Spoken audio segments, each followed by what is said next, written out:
Em qual momento vocês enxergam que pode haver uma explosão inflacionária nos Estados Unidos? Pelo andar da carruagem e gestão de capital, vejo alguns estragos a mais pela frente. Os Estados Unidos ele imprime moeda para o mundo, né?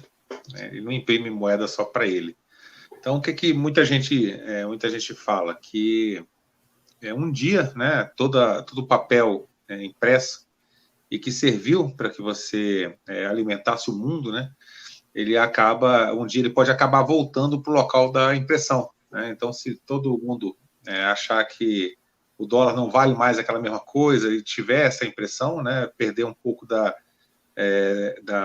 crença, né, que o dólar é uma reserva de valor e que é uma moeda muito forte e que todo mundo depende dele, se essa crença for um pouco abalada e a moeda ela começar a voltar para os Estados Unidos, né, só de começar a voltar, isso aí pode gerar uma inflação muito grande, sim, com certeza, né? Então, existem vários estudos de fim do mundo aí falando que se todo mundo começar a voltar com essa moeda para os Estados Unidos quebra, né?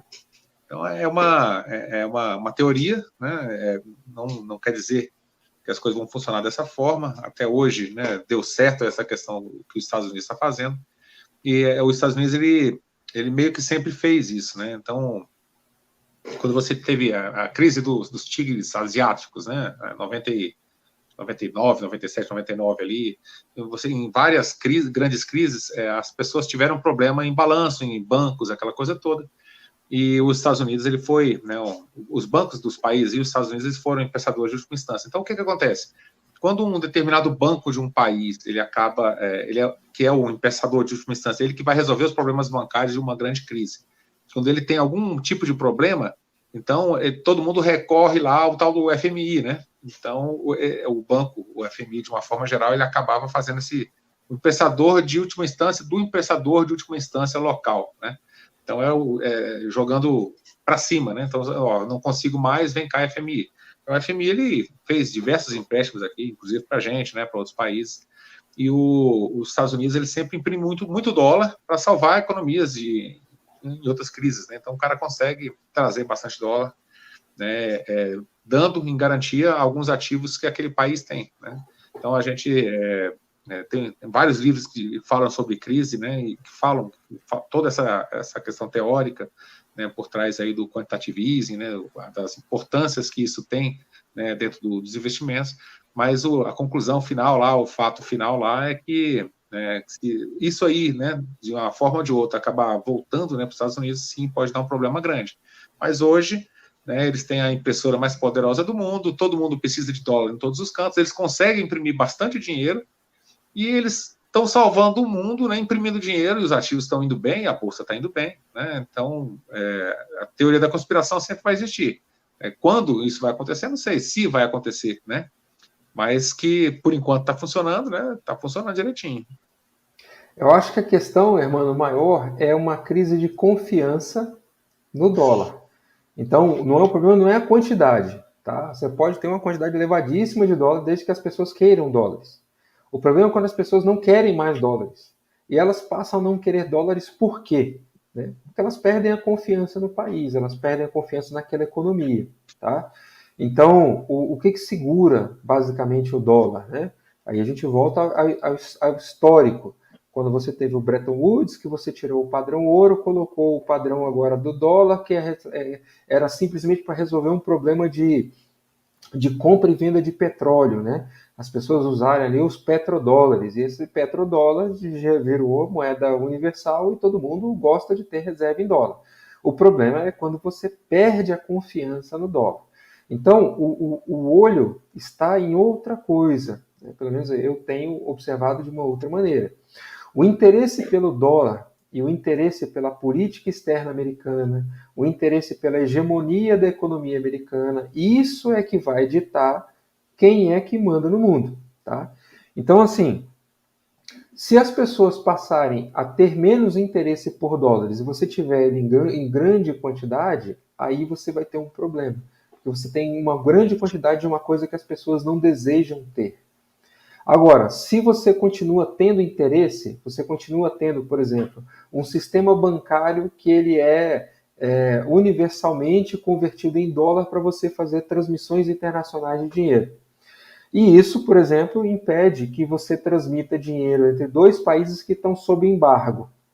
Isso é um problema. Se você tiver um meio de fazer essa transferência monetária sem que você precise usar o dólar, você usa uma outra moeda, e essa moeda ela é aceita nas duas pontas, e aí pode ser uma criptomoeda, você pode ser uma negociação fora do sistema bancário. Isso vai causar um problema maior do que qualquer outra coisa. Então a transformação da economia, ela está passando pela transformação da humanidade. Então cada dia menos as pessoas estão confiando em político. Né? Se alguém que está assistindo essa live aqui ainda confia em político hoje, meu amigo, começa a rever seus conceitos. As pessoas estão cada dia menos confiando em bancos, principalmente em bancos centrais. Então, esse mundo de banco central, de intervenção econômica, as pessoas acham, né, que a inflação ela é um efeito da economia. Não, ela não é um efeito da economia, ela é uma consequência da economia gerida por banco central. Né? A inflação não é natural. Se a inflação fosse natural, o cachorro tinha inflação. Né? Boi tinha inflação. Existia inflação na natureza, da mesma forma que existe a sequência de Fibonacci. Esse é um fenômeno natural. Né? O colega perguntou aí sobre análise técnica. Se você pegar a sequência de Fibonacci, ela está na operação financeira, ela está na formação das estrelas, ela está na formação das marés, ela está em tudo isso. Isso é natural. Inflação não é natural. A inflação existe porque existe a impressão de moeda. Né? As pessoas entendem a moeda como valor e não como unidade de conta. Então, essa confusão, e aí você vai entrar na escola austríaca, você vai entendendo que a inflação é uma consequência keynesiana e não da economia, mas da política que é utilizada na economia. Né? Então, assim, é essa mudança que eu acho que vai ter um equilíbrio. E essa quebra de equilíbrio pode gerar inflação nos Estados Unidos? Pode. E para a gente falar assim, a inflação nos Estados Unidos chegou a 5%. Para nós, 5%? 5%. Cara, 5% dos caras estão arrancando os cabelos lá, velho. Porque eles não estão acostumados a viver com isso. Se você pegar a inflação que era no Brasil, na época do Collor, aí, na época da hiperinflação, os malucos vinham aqui para saber como é que a gente se virava para viver com hiperinflação. E acredite, nós aqui vivemos a hiperinflação e estamos vivos hoje para contar a história. O cara não conseguia entender como é que você virava um mês com inflação de 80%, 90%, 100%. Não passa pela cabeça dessas pessoas, elas não estão acostumadas com isso. Entendeu? Então, essa consequência social pode ter uma consequência maior nos Estados Unidos. Agora, uma coisa é você ter uma enxurrada de dinheiro em ativos do mundo real. Então, vamos supor que você tivesse lá toda essa quantidade de dinheiro e que você tivesse que transformar isso em bens e serviços que são entregues fisicamente na casa do cliente. Automóvel, geladeira, bens da economia normal. Cara, ia ser um problema você transformar todo esse dinheiro em produtos reais. Né? Só que hoje a gente vive numa economia globalizada e escalável. Então tem para onde você escoar esse dinheiro dentro de um ambiente digital, virtual, de geração de valor, né? Em outros produtos que vão absorver isso daí e consegue acomodar. O que vai ditar é o seguinte: quanto o mundo vai continuar confiando em bancos centrais e moedas fiduciárias? E qual vai ser o grau de digitalização dessas economias? Como esses bancos centrais eles conseguirão manter o poder da economia na mão deles? Porque na hora que você tiver uma coisa que ela é descentralizada e que ela é distribuída, não passando mais pela autoridade política de um banco central, aí, meu amigo, nós vamos ver uma transformação que o mundo vai virar de cabeça para baixo. Esse vai ser legal de assistir.